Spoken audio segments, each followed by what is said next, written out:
और आज आप भी वही काम कर रहे हैं जो वो किया था, तो देखिए नतीजा वैसा ही मत हो जाए। भोजपुरी इंडस्ट्री में हर रोज विवाद होला, आज भी विवाद होता। आज के विवाद ई बा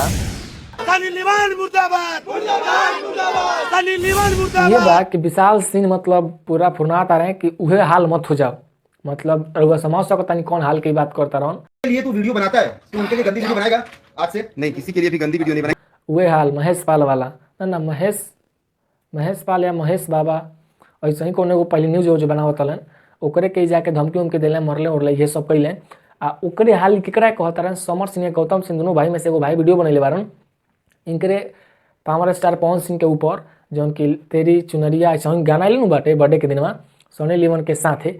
वही गाना में एगो अश्लील चोली के पीछे ऐसा ही कुछ मतलब वो गाना में बाटे। तो उहे मतलब गौतम सिंह कान के समर सिंह ये मतलब बतवा बोलले बारन कि मतलब ई अश्लील बाटे, अच्छा ई गलत बाटे। तो ऊपर ई बात बोलता रहन कि विशाल सिंह कि उहे हाल मत हो जाओ जो उनकर भई रहे। कहे से कि मतलब भोजपुरी इंडस्ट्री में रंगदारी वाला बात चल गल, समझता रह भाई? ये रंगदारी वाला बात करता रहन कि उहे हाल मत हो जाओ। आ भोजपुरी इंडस्ट्री में बहुत लोग ऐसा बाटे जौन की गाना के विवाद करताटे, आ बहुत लोग ऐसा बाटे जौन की गाना के सपोर्ट करताटे। हम मानता नहीं कि गाना भोजपुरी इंडस्ट्री में ना पूरा मतलब पूरा यूट्यूब पर एक नंबर पर ट्रेंडिंग में बाटे, लेकिन गाना ठीक बाटे, लेकिन गाना सब लोग के अच्छा नहीं लाग पाओ, ठीक बाटे? जितना लोग के अच्छा लागत उतना लोग सपोर्ट करता, जितना लोग के अच्छा नहीं लागत वो पर टिप्पणी करताटे कि गाना ऐसा बा तो वैसन बात सही नहीं खे। लेकिन सही हो बाटे सही हो नहीं खे भाई, सब कोई के पसंद नहीं करवा सकत। आ वैसा भी बोलल गलत बाटे कि भोजपुरी इंडस्ट्री में वो हाल मत हो जाओ। महेश पाल अगर न्यूज बनाओ तो उनका हाल ऊ हो गए। तो ई सब कोई एक जैसा नहीं खे नु कि सब कोई एक जैसा तू कर देब।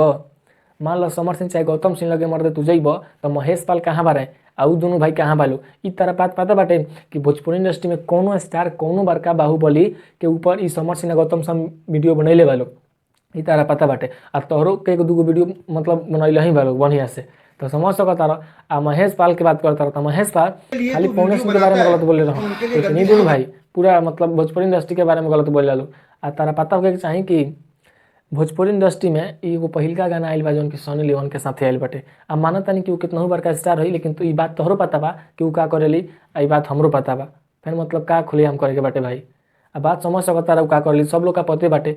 आ वैसन आदमी के तू लिया के नचवावत रह, केक खाता रह, खियावत रह, ई गलत बात बा ना बा। एगो अवरी वीआईपी विजेंद्र सिंह उनकर रउआ इंटरव्यू होगा नहीं देख ले तो जाके देख लेम, वो बढ़िया से एकदम समझा दिले बारन कि ऐसे वैसे हमार मन खराब हो गए केक खैले। तो अब भाई इहो बात तो गलत बाटे, वो अब खैले तो उनकर मन ना खराब है, तू ना खैले तो तार मन खराब हो गए, बात गलत बा कि ना? छोड़ा जाए अगर उनका उहे ठीक लागत बाटे कि वो अपना पत्नी के साथे बर्थडे नहीं मना सकत। आ कोनो मतलब सही अश्लील मतलब पूरा अश्लील महा अश्लील जौन काम करता ओकरा साथे केक खाता रहे, का करता रहे, वीडियो बनाता रहे, उनका ठीक बा। वो 3 करोड़ रुपया दे के लिए आइल बारे भाई, समझ सकता रहो। अब भोजपुरी इंडस्ट्री में हर रोज विवाद होता, आज भी विवाद होता, लेकिन विवाद के साथ कुछ गलत मत हो जा, ये सब कोई से अनुरोध रहे।